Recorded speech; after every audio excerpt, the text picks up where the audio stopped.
Manners of eating. Allah says in the Holy Quran, "Eat of the good things with which we have provided you, and give thanks to Allah." So before you sit down to eat, you must make sure that the food is of the good things.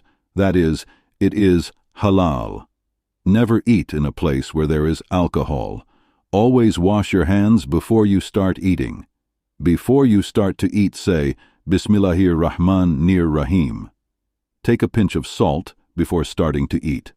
Always eat with your right hand, and take small bites and chew the food. Never talk with your mouth full or look at other people's faces or plate while eating. Don't eat hot food or blow on it, and always finish all the food on your plate. Do not overeat. Always put a little food on your plate and add more if you are still hungry. Only get up from the table when you have finished your food. Before getting up, take another pinch of salt and say, Alhamdulillah. Finally, rinse your mouth, wash your hands, and dry then with a towel.